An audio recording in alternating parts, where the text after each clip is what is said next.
चलिए हम आते हैं प्रश्नावली संख्या 1.3 पर।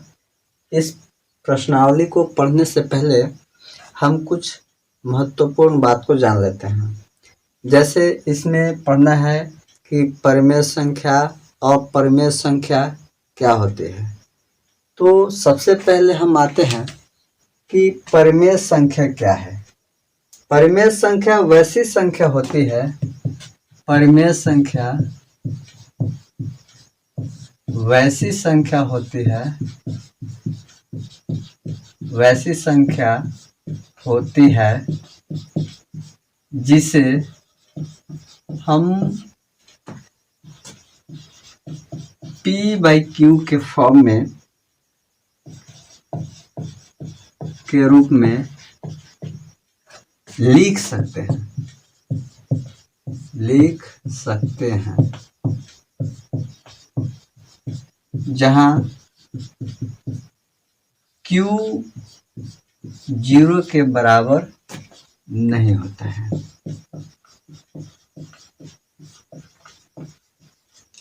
चलिए, तो परिमेय संख्या वैसी संख्या को कहते हैं जो P/Q के फॉर्म में होता है, लेकिन Q जो होता है वह 0 के बराबर नहीं होता है। इसी के साथ हम पढ़ेंगे अपरिमेय संख्या।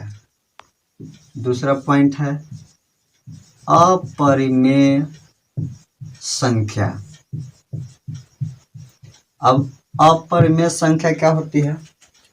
अपरिमेय संख्या वैसी संख्या होती है जो P/Q के फॉर्म में नहीं लिखा जाता है। ठीक है,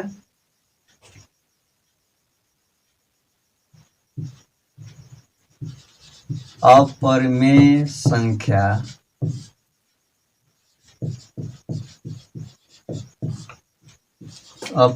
संख्या वैसी संख्या होती है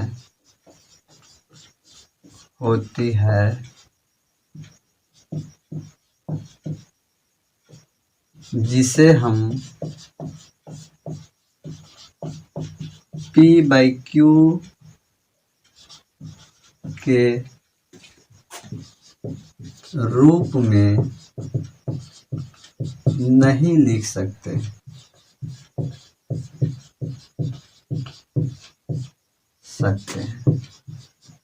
ठीक है, अर्थात अपरिमेय संख्या जो है P/Q के फॉर्म में नहीं लिखा जा सकता है। ठीक है, और Q जो होता है,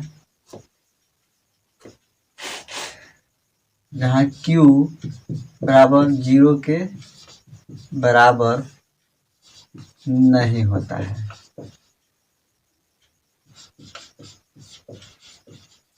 चलिए फिर से समझते हैं कि परिमेय संख्या वैसी संख्या होती है जिसे हम P/Q के फॉर्म्स में यानी रूप में लिख सकते हैं, जहाँ Q 0 के बराबर नहीं होता है, लेकिन P और Q एक पूर्ण संख्याएं होती हैं, यानी पूर्णांक संख्याएं होती हैं।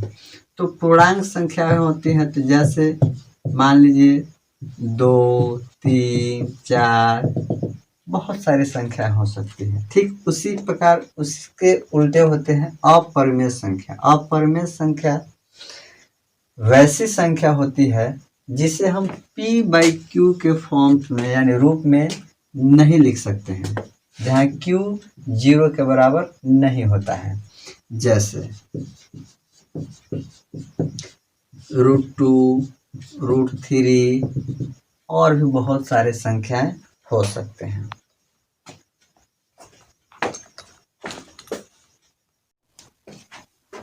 चलिए सिद्ध करें कि √2 एक अपरिमेय संख्या होता है। चलिए सबसे पहले हम मान लेते हैं, यह संभव है, मान लेते हैं कि √2 जो है वह एक परिमेय संख्या है, और परिमेय संख्या हम जानते हैं कि वह P/Q के फॉर्म में लिखा जाता है। तब √2 बराबर हम लिख सकते हैं P/Q, जहाँ P और Q एक पूर्णांक है, जहाँ पर Q 0 के बराबर नहीं होता है। एक बात और ध्यान रखेंगे, P और Q में एक के अतिरिक्त कोई भी उभयनिष्ठ गुणनखंड नहीं होना चाहिए। आते हैं अब इसको, यानी दोनों पक्षों को वर्ग करने पर, अब इसको हम वर्ग कर देते हैं, दोनों तरफ से वर्ग करते हैं, तो √2 का स्क्वायर बराबर P/Q का स्क्वायर बराबर, इसका जब वर्ग करते हैं तो हमको √2 का वर्ग करते हैं तो 2 वैल्यू प्राप्त होता है, और इनका वर्ग करते हैं तो P²/Q² प्राप्त होता है। तब P² यानी इसको इधर लाते हैं तो P² बराबर क्या हो जाएगा, 2Q²। तो इससे हम देखते हैं कि Q बराबर क्या होगा, Q के साथ दो गुणज है जो हम इसको P को विभाजित करता है, तो इसी को हम लिख सकते हैं कि 2 जो है वो P² को विभाजित करेगा, तब 2 P को भी विभाजित करेगा कथन 1 के अनुसार। चलिए पुनः मान लेते हैं कि P बराबर 2m मान लेते हैं, जहां पर 2m जो है एक पूर्णांक है, तो P का मान समीकरण 1 में रखते हैं, जो समीकरण 1 यहाँ पर है, इसमें हम मान रखते हैं, P का मान रखते हैं। तो P का जब मान रखते हैं 2m, तो देखते हैं कि 2m का होल स्क्वायर बराबर 2Q², तो 2m का स्क्वायर बराबर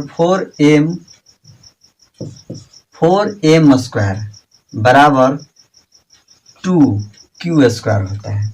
अब यहाँ 2 से इस 4 को कटा देते हैं, तो Q² बराबर क्या बचता है, 2m² बचता है।